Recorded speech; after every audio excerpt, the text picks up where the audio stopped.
Bonjour à tous, alors nous sommes le mercredi 10 juillet 2019 et ceci est l'épisode 4 de mon vlog. Alors aujourd'hui je voulais plus vous parler de mon histoire personnelle, celle qui a commencé le 3 juin 1986 dans un hôpital de Messancy où je suis né assez promptement. J'ai grandi, je suis devenu un petit garçon normal, curieux, qui aime lire les puzzles, les jeux d'énigmes. J'étais assez solitaire, mais pas encore trop asocial à ce moment-là. Puis j'ai eu un drame que j'ai résumé dans mon journal d'amour à l'orée de mon adolescence, donc quand je devais encore changer d'école pour entamer mes rénovés, je me suis retrouvé dans une école où j'étais fils de prof et donc les enfants qui me connaissaient depuis ma maternelle ont commencé à m'appeler par mon nom de famille. Enfin, et j'avais ce drame auquel j'avais parlé à personne et que je gardais au fond de mon cœur, qui rendait les récrés assez difficiles parce que j'étais isolé et les autres enfants, dans leur cruauté, me voyaient comme une victime. Et donc, je voulais pas. Et si les autres enfants qui voulaient jouer avec moi, je les envoyais péter parce que je croyais que c'était de la pitié et parce que je voulais pas. Et ça m'a énervé. Donc, c'était des années un peu plus rudes de ma vie et ça m'a poursuivi pendant pas mal de temps jusqu'à ce que j'entame ma cinquième et sixième professionnelle à appliquer à AB où là, étant donné que je changeais d'école, je me suis dit je vais carrément changer de nom. Et c'est là que j'ai commencé à me présenter sous le nom de Théo. Donc j'ai changé de nom et j'ai aussi changé ma personnalité pour une personnalité beaucoup plus rigolote dans le sens où je me moquais beaucoup de moi-même. Donc ça m'attirait beaucoup de sympathie évidemment. Les gens aiment bien les gens qui... Je fais semblant d'être empoté, je fais semblant d'être naïf, et les gens aimaient bien ça, et c'est la période où j'ai commencé à écrire ma vie en BD, donc j'en ai fait trois fardes, et voilà, jusqu'à un point où les gens ne me prenaient plus au sérieux du tout quand je disais, quand j'étais malheureux, on disait ah bah ça arrête, t'es pas malheureux et tout, t'es Théo, alors que personne n'accordait plus du crédit à ce que j'étais au fond de moi, à la douleur que j'avais dans mon petit cœur. Et donc j'ai fait ensuite une septième art appliqué et 2 années d'études à Bruxelles.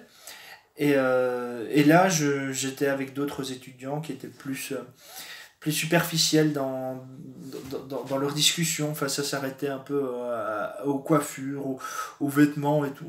Moi, c'est pas du tout mon genre. Moi, j'avais besoin de discussions un peu plus élevées. Donc, c'est à cette période-là que j'ai créé Sarah Mirage, ma petite amie imaginaire, où j'ai commencé à causer avec. Tous les jours, comme ça, je causais, je faisais des dialogues avec moi-même. Je trouvais ça assez magique jusqu'à un certain stade où, après mes études, j'ai commencé à faire énormément de choses et je voyais que ça bloquait avec les gens. Quel que soit l'effort que je faisais, j'arrivais vraiment plus à trouver la force de m'intégrer au point que j'ai commencé à faire des sérieuses crises d'agoraphobie. J'étais vraiment. J'étais en recherche de. Je sentais qu'il y avait quelque chose qui clochait. Je sentais que. Je dessinais toujours ma vie en BD. Je savais qu'il y avait dans cette BD des éléments qui pouvaient m'apporter la solution. Et ce fut le cas parce que quelqu'un après a suggéré que je pouvais éventuellement être surdoué.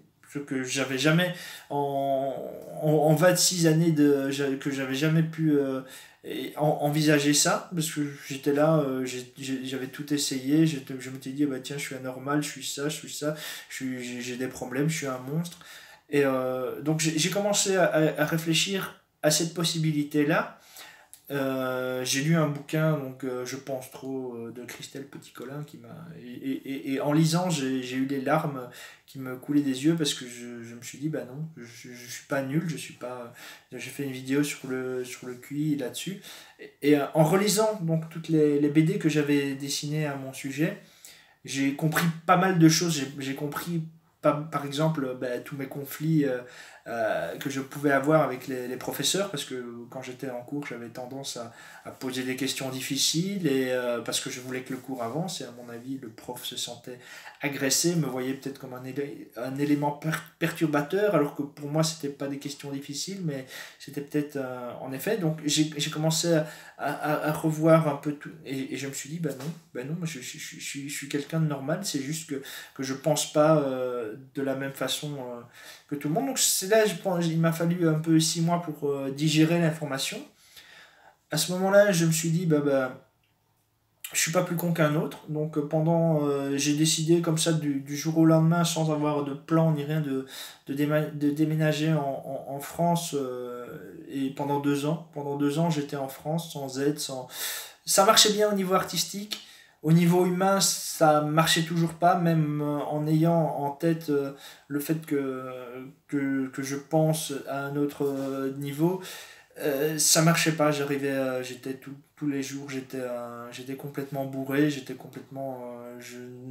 me sentais pas du tout à ma place. Je voyais que beaucoup de gens me fouillaient, même si je faisais des efforts, j'essayais de faire de la cuisine et tout, mais donc j'avais à nouveau ces angoisses qui me disent, tiens, je sentais vraiment la différence. C'est là où j'ai écrit mon journal de guerre de l'ermite des temps modernes. Euh, et puis à un moment, même si au niveau artistique ça marchait, je me suis dit, tout ce que je gagne, ça sert juste à payer mon loyer, et puis je suis pas plus heureux au milieu des gens, et donc j'ai décidé de revenir dans ma théocave de Girsch. Et là, juste avant de revenir, j'ai voulu faire une tentative de suicide, parce que je me suis dit, tiens, c'est trop lourd. D'ailleurs, je tenais un blog à ce moment-là, et j'avais prévu de mourir en même temps que mon personnage. Moi, j'avais tout prévu, j'avais vraiment pris mes écrits sur une table. Je me suis dit, c'est vraiment le moment, si je dois mourir, c'est vraiment ce moment-là. Et bon, ça s'est pas fait. Du coup, j'avais fait 2 fins, une positive et une mauvaise, et donc j'ai mis, ceux qui ont lu le bouquin voient que j'ai fait un compromis pour mettre les 2 fins en même temps. Et du coup, je suis revenu à Girsch, et, pendant un an. Et après un an, mon père, qui était pourtant un modèle, pour moi, un modèle de réussite, qui avait tous les amis, le boulot, vient à se suicider. Donc là, j'étais en train de... Je lui en ai beaucoup voulu, parce que je me suis dit, tiens, il arrive à aller jusqu'au bout, à un truc que moi, j'ai été incapable, et pourtant il avait plus de choses que moi. Et en fait, j'ai compris que tout était faux, dans la manière de penser de pas mal de monde. Je veux dire, on projette toujours une illusion. Et, j'ai eu cette chance quand j'ai découvert que j'étais surdoué, que j'ai découvert que souvent les surdoués se font un faux self. Et je pense que mon faux self à moi, ça a été Sarah Mirage. Donc en même temps, c'était quand ma petite amie imaginaire, quand je lui parlais. Voilà, je me suis dit, voilà, elle m'a permis de rester authentique. Et c'est une chance et en même temps une malédiction, ouais, comme on dit, parce que du coup, je ne peux pas mentir aux gens. Quand quelque chose m'énerve, je le dis. Quand j'aime une personne, je lui dis. Quand j'ai une impulsion, je suis cette impulsion. Quand je dois acheter quelque chose ou un truc comme ça, je ne garde pas pour plus tard. Je me dis, allez, on ne vit qu'une fois. Donc je suis quelqu'un, je vais très vite dans ce que je fais. Et donc, suivant tout ce que j'ai écrit, tout ce que j'ai dessiné et tout, ça fait que j'ai fait de l'ordre dans mon cerveau. Et donc maintenant, j'en arrive à un stade où j'ai évacué les démons que j'avais étant enfant, et ceux que j'avais étant adulte. Donc je pense que je suis arrivé à un niveau de propreté dans mon cerveau que je tiens à préserver, absolument. Et d'ailleurs, c'est pour ça que je préfère aussi faire des vidéos pour pouvoir garder mes objectifs. Souvent, quand dans ma chambre, il y a des tableaux qui me rappellent de manière visuelle qui suis-je, où vais-je, qu'est-ce que je dois respecter pour avoir un esprit clean. Et voilà, je tiens. Quand je pense au nombre de fois où le monde a manqué de me rendre fou juste par la mauvaise perception que j'avais de moi-même, parce que les autres me disaient oui, t'es bizarre, t'es gnignin, t'es gris, alors que non, maintenant je pense que on peut pas. Maintenant, tout est clair dans qui je suis, où je suis, quelle est ma place sur Terre. Je sais que j'ai ma place sur Terre, est limpide maintenant. Et voilà, je vais pas trop m'attarder sur cette vidéo, je reviendrai probablement sur ces sujets dans d'autres vidéos, tout ça pour dire que voilà, il faut que je crois en moi. Enfin, le problème c'est que je crois en mon talent, j'ai plus de mal à croire en l'autre, c'est pour ça que je suis quelqu'un d'assez solitaire, mais en même temps je pense que c'est une force, car je n'ai pas besoin de dépendre de l'autre. Et voilà. Je pense que il faut croire en soi-même, parce que personne ne croira en nous à votre place.